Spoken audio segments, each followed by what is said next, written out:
The modal interchange, this is where we can borrow from a parallel tonality, and this is where we get into music theory once more. So all I'm going to quickly explain is that you can quickly swap out one of your chords and go to, say, we are in B minor, we go to B major and borrow one of the chords from your parallel tonality as opposed to your relative tonality. Relative would be another scale or mode that has exactly the same notes, like C major and A minor, they've got the same notes. But modal interchange is parallel tonality, so we can quickly explain this, demonstrate. We've got an E minor chord here, and the modal interchange, let's go to the E major instead. And you see straight away it's grayed out because some of the E major 7 chord is outside of our B minor scale. If we played our progression, it would sound a bit odd.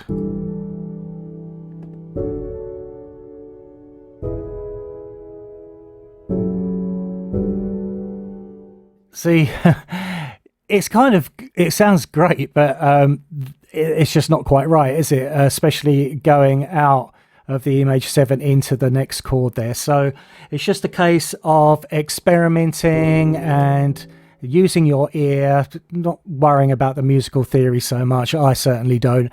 I just don't think that works. What I would have to do is then work on that chord, and yeah, before you know it, the whole thing has changed completely. So we can continue on. We can change the scales here, and that will keep the same chords, but obviously you can just change the scale, and then we would get lots of our chords being outside of the scale, and they would be grayed out. So that's something to explore. Then you can maybe add some more chords within your new scale, and then we can extract the voicing of some of these, as I explained early on in the GUI. You can extract the special voicing of that particular chord, and then you can apply it to every other chord that you have. And they're simple ones. You could just remove the chord, or you can replace it with a rest.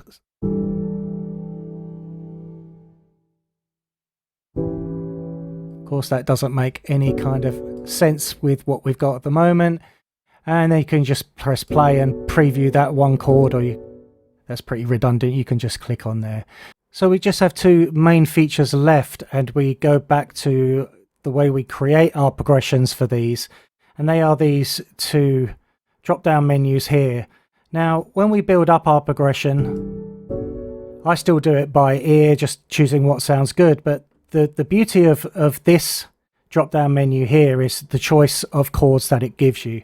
And these are all laid out in musical terms as we go along our B minor scale, which we have selected. So it will tell you the first note in the B minor scale, B, is known as the tonic.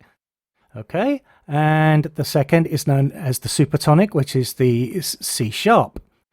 Median, subdominant, dominant. So again, you can see what a great learning tool for musical terminology Scalar 2 is. And not only that, but it gives you your tremendous range of chords that you can choose from. So if we weren't quite happy with our progression, if we go to our final chord here, G major, we can find where G is. It's the submediant chord. Okay, we can select that and look at all these. We can swap that out maybe for this one. It's quite a sad chord. I like it, but will it fit in?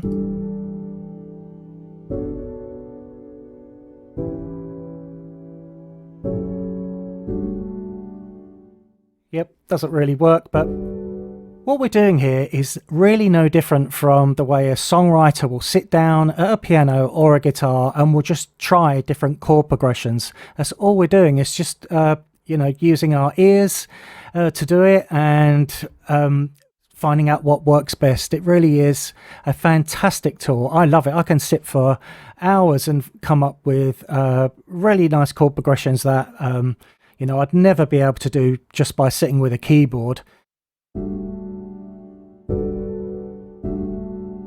We can maybe try this one out as an alternative.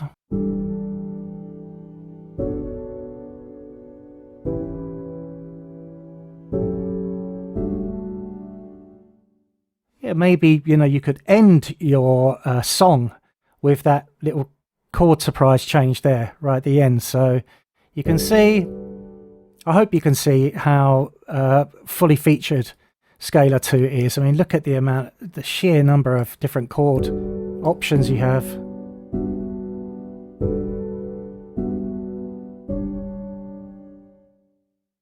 And finally, when it comes to editing and building up our chord progressions, we have probably the most in-depth musical theory side of Scalar 2, and that is the modulation. Now, you'll see here the GUI changes to a new screen, and up here we have the selected scale that we have. We're on B minor scale, and then we have this ring here, which is our circle of fifths, and we have the original progression, and then we have a different progression here, and I'll explain what those are. So the circle of fifths, on the outside ring we have our major scales, and if we go from C to G to D in the major scale, we are moving along by an interval of a fifth each time we move to a different key. And it's exactly the same on the inner circle, but we're dealing with the minor key. So we're in the key of B minor, and you can see that, B minor scale.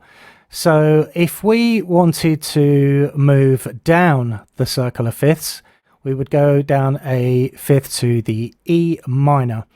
The idea of moving along in fifths is it makes musical sense, and it happens a lot. I've made a lot of tracks just by moving along the circle of fifths. And you'll see here you have your selected scale, which is our original, and our destination scale. And our destination scale, we compare to what we have originally, and that's quite nice actually. I'm going to replace that, and rather than, if you just replaced the whole chord progression, all we would have done is just transposed by a fifth our chord progression. I don't want to do that. What you want to do is borrow from these other scales that are a fifth along in our circle of fifths. So if I was to play this chord progression,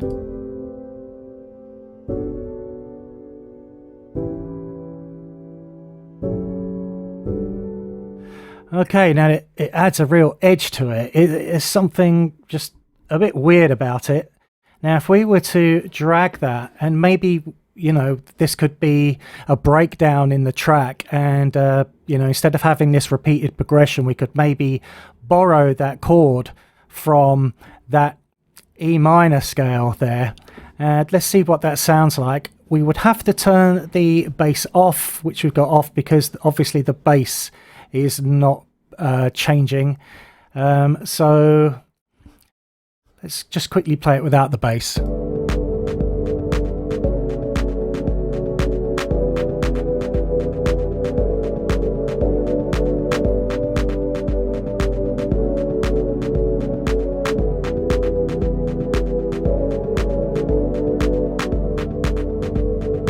I really like that actually, and if I open up that, you'll see that the bottom note of that section there is an A. So if we go into the bass and we go to the very beginning, we could create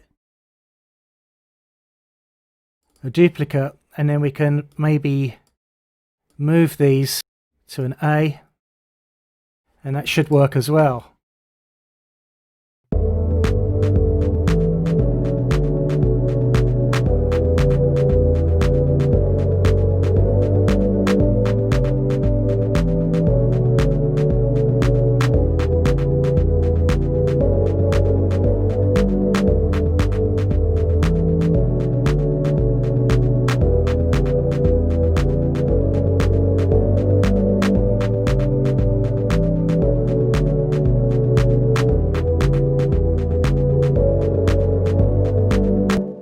I think that sounds fantastic. You know, you can see you can get really complex song progressions. You can spring surprises in the middle of the track.